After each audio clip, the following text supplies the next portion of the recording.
Hey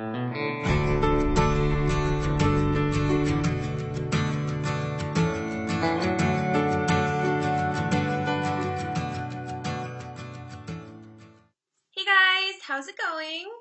So I had somebody ask me a question that I get all the time on Tumblr, especially here on YouTube, and I feel like I've answered it 800 zillion thousand billion times. So I'm just gonna make a video about it, and it is a question that goes like this. Okay, I don't actually have the exact quote in front of me, but people are always asking, how can I lose the maximum amount of weight on the starch solution and not overeat on starches? Is there a calorie, limit on the starch solution? Do I need to watch my portion sizes? People always comment and tell me that they're really afraid that, being on the starch solution isn't going to result in the amount of weight loss that they have envisioned or what they want their body to look like. And that a lot of people think that you have to be 100% raw to lose weight, because that's how we've seen so many gurus and whatever YouTube personalities do. But that's not true. I myself have lost 30 pounds predominantly eating starch, and now I am eating more raw and fruit-based diet, but that was my own choice, and I just feel better doing that. So enough about me. We'll talk about the topic. So one book that I really recommend that you read is by Dr. McDougall. It's the McDougall Program for Maximum Weight Loss, and in it he goes over Starch Solution Basics. So if you haven't read the actual Starch Solution book, you don't really need to buy both of them. You can just buy this one. But he talks about what I talked about in my last video, which is whole foods and not eating tons of refined flours, sugars, oils, like manufactured processed foods.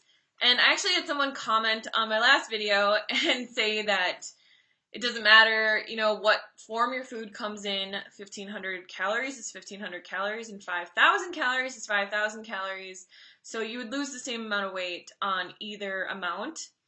I don't actually agree with that at all. And the reason that I don't is because when you eat foods in their whole form, you're getting everything that nature provided you with to digest and assimilate those foods in your body. So you're getting all the water, all the vitamins, minerals, protein, fat, carbohydrates, and all of that good stuff. And we're not excreting, macronutrients from foods like flour is or sugar is or anything like that. So it's coming into your body the way that nature designed it to be digested and assimilated. And it's a lot more filling is the point I'm trying to get to. So yeah, 1,500 calories a day of sugar is probably the same weight loss wise as 1,500 calories worth of bananas or potatoes. But if you eat 1,500 calories of sugar, you're going to be fucking starving. And you're going to be eating all these other things because your body is going to be wanting water, fat, protein, and all the other things that it needs, along with all the vitamins and minerals that are lacking in sugar. So eating 1,500 calories worth of potatoes, which I'm not saying you gotta eat 1,500 calories, this was just what he was saying, but 1,500 calories worth of potatoes is going to be way different on your body. I don't even remember. I think I figured it out once. It's like 10 pounds of potatoes? 5 pounds? I don't know. But yeah, everything comes with it. So my advice to people who are worried about the starch solution and they think they're going to gain weight because there's this, commonality type belief out there that starches make you fat and that you have to be 100% raw to lose weight, and then you can eat starches, or you can only eat starches past 4 p.m. That's not true. Just stick to whole foods. So for a whole day of meals, you would have, like maybe potatoes for breakfast or oatmeal or something like that. Then for lunch, you'd have brown rice with steamed vegetables, as much as you want of all of this. And for dinner, you'd have something similar like potatoes, rice, quinoa, like a vegetable soup or anything that's really filling, but eat it in its whole food form. The same thing goes for fats. Like if you're craving fats on the starch solution, Dr. McDougall never ever says like a macronutrient ratio that you have to stick to. So he's not like you have to stay 80-10-10 or you have to stay this or you have to stay that. And you can eat fats on the starch solution. if you're craving them, there's a reason that you are. Like, if you're just dying for an avocado, then eat an avocado. And you'll find that, you feel more balanced and you'll actually feel fuller. What I found in my journey that I've shared a lot with you guys is that when I was eating really, really, really low fat, like 2%, 5%, even 10% a day, I was always hungry. And I like to talk about the fact that I'm not an athlete. I mean, I do a lot of exercise in the summer, but right now it's winter and it's freezing outside. And I don't have a gym membership. I walk my dog for, an hour a day, depending on how cold it is. And that's pretty much all the exercise that I get beyond like what I do at work and stuff that I do around the house and things like that.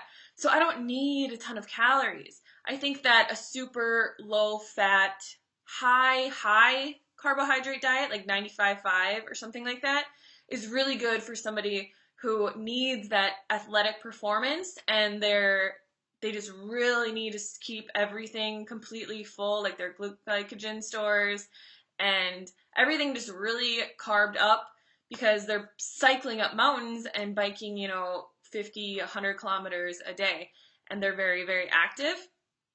For me, I can eat a little bit more fat, like at night, and it fills me up so much more than like if I just ate potatoes or like 95.5. So I found when I eat whatever I really want in whole foods form and I'm incorporating fats at night that I eat less because I'm more satiated. And I just feel better. I don't crave a lot of like nighttime stuff. I know when I was eating really low fat, I would eat like a huge dinner. It didn't even matter how many calories it had. But it was so low in fat that like I was always nitpicking around in my kitchen for other things. And I think that it led to me kind of binging at times because I was depriving myself of all this, whole healthy fats that my body needed. And I was like, no, I can't eat a fucking avocado. That's against the rules. I'm going to die and I'll never get skinny if I eat an avocado or any other fats. And it just didn't work for me. I couldn't do it. So I don't really know what my fat percentage is at. I do eat, just fruits for lunch and breakfast. And then for dinner, I'll have something like with a little bit of fat in it, like maybe one small avocado a day or like a couple of tablespoons of tahini. So it's not a shit ton of fat, but maybe like 20, 30%. But do whatever works for you. To lose the most amount of weight, you really have to do something that you can sustain long term. And don't, just do something because I'm doing it or anyone else is doing it, because your body's completely different. Where you live is different. Your activity level is different. What you have to do at work every single day, the stress that you deal with, it's all so different. So just do whatever works for you. And I wish you guys the best luck ever. Pick up that book if you are looking for specifically how to incorporate more whole foods into the starch solution, and Dr. McDougall's advice especially. I think I got it for like $2 on Amazon used. So it's a really good book, but I wouldn't take anything that anyone really says about diet to complete heart. Just do what works for you, and you'll find that it works so much better in your life because you're unique and you're special and no one else is like you. So thank you guys so much for watching. I love you so much, and I will see you very soon. Bye. And maybe that's the thing. Maybe that's the thing.